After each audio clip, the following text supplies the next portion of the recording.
Guys, Lawton here with Verified Investing, back with another Pro Charts video. In today's video, we're going to be covering everybody's favorite currency. With that being said, let's hop right into it. So for me, the very first chart we're going to take a look at is the US dollar versus the Japanese yen. And to be honest, this chart is hard to read. If we go out to the weekly, we can see that we're close to our highs, which means in this case that the USD is the most powerful it's been against the yen since, let's see, when is this? 2024. So about 2 years and closer to its all-time highs. Looking at the chart, I'm immediately trying to find different patterns. And what sticks out to me is where there's going to be some resistance, right? Around 161.95. You should see some resistance that was previously the highest the US dollar has traded against the Japanese yen. Now, additional levels of potential resistance, you can draw some trend lines and try and find out, okay, should you push up here to this upsloping trend line, you might find some levels of resistance. And actually, depending on where, the USD Japanese yen hits it, you could be looking at a two-factor potential trade here, right? Where this trend line hits, but also it hits the previous all-time high of the conversion rate between the USD and JPY. But even though you're finding resistance there, what happens, let's say, if the USD JPY just starts falling and continuing lower? Well, for me, I'm immediately attempting to identify some key trend lines. Right? There's a nice trend line here that if we kind of extend this out, right, and let's see if we can't get one on this side. Maybe use this previous high here to create something like this. Are kind of creating a rising pseudo wedge pattern, right? And what do we know about wedge patterns? The tighter, right? It's like getting wound up, the bigger the move, right? And if it stays in this wedge, right, it definitely favors a move to the downside.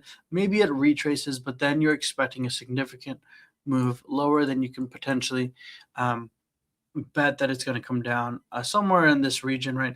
Even if it goes a little higher, right, depending on how you draw your wedge and which pivot points you're using on your wedge, you could see an actual three-factor trade there with the all-time high and that aforementioned upsloping trend line break, right? Next pair I want to talk about is the Great British Pound into the US dollar. So the GBP USD chart, and if you remember a couple of weeks ago when I did this video last, there's going to be decent resistance on it around $1.40, and not $1.40, but 1.4, and then 1.425. Sorry about that, guys. But as of now, it's not doing a whole lot. You're going to see, in a couple of these charts that price is kind of consolidating, kind of staying in a pretty solid area. But for me, the key trend line that I'm watching is this one right here. And depending on how you draw this, let's say you like this trend line, okay, fine. But something that I'm also noticing as I'm taking a look at this chart is this really nice head and shoulders pattern, right, on the GBP USD. Now, this might be a little more of an unorthodox head and shoulders just because that left shoulder is going to be higher than that right shoulder, or wider rather than that head and that right shoulder. But it still should provide a valid head and shoulders pattern. And if I can get this to align just right, we'll be okay. There you go. There's a nice shoulder, head, shoulder pattern forming on the Great British Pound versus US dollar. So does that mean that the GBP is going to go down? Does that mean the USD is going to go up? Well, it could be either. But what I'm watching, right, is the measured move here on this potential pattern.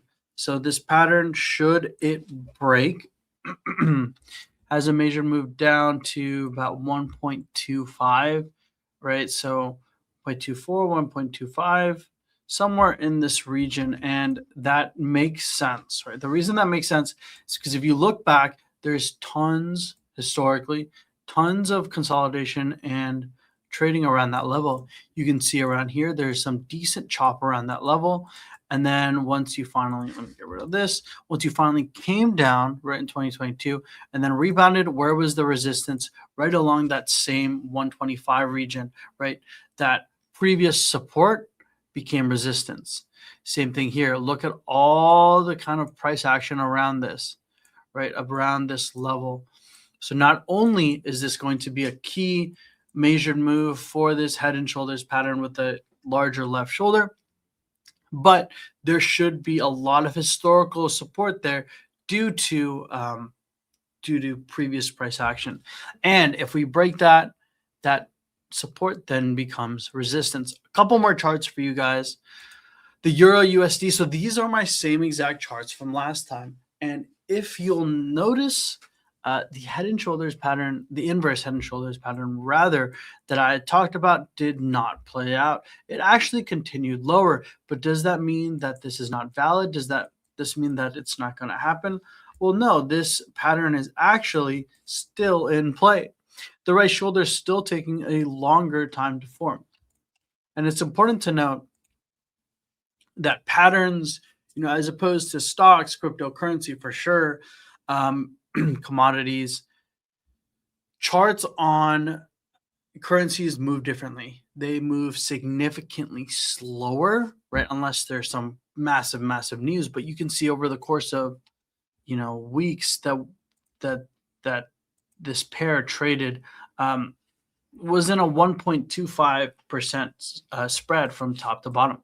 But anyways, we still like this head and shoulders pattern, and I'll just show you how I got that measured move. You just take that, and then depending on where it breaks, right, could coincide with this 1.22 or 1.23 level, which was a previous pivot high, right? If we go back historically, the euro had been a lot stronger than the USD historically, right? We're in the middle to the lower end of that chart, right? So I do like this inverse head and shoulders pattern, but measured move up here to 1.25, right? Seeing additional resistance from 2021 around the same level gives me a good target there. Of course, if we break out of this, there are going to be another key level that we're going to need to beat if we're going to see a move higher, closer to that 1.226 or 225. And that is the previous pivot high. This is the highest point we've got this year for this pair. And prior to that, we hadn't hit that level since, again, 2021. So if we can get a push up there, it would be an additional, 3.5% move up from here. There's going to be some decent resistance followed by that 1.226 region. And this is what I mean by currency doesn't really move. It's not as sexy, as exciting. This entire move that looks pretty decent on the charts is really only 3.5%. Final two charts for you guys, the AUD USD. So the Australian dollar compared to the US dollar has been historically quite a bit weaker than the United States dollar, apart from this brief time between 2010 and 2011 into 2013 where the AUD was slightly stronger, right? Looking at this chart using historical data on the weekly, we see a beautiful downsloping trend line that we finally broke up and out of, are enjoying the fruits of that breakout now. And the question is, where are you likely to see resistance, or can the AUD go back up to its former glory compared to the USD? Well, I'm immediately looking at this pivot high. This is the highest point we've got since 2022, about 7.76, and the highest point we've got since 2021 before that one. Looking at an intraday pattern, you're kind of making a potential inverse head and shoulders pattern here. See if I can draw this, see if this lines up. And it looks like we have a potential inverse head and shoulders pattern. Previous to the other chart that I showed you, this has not finished forming, yet. It's still in the process.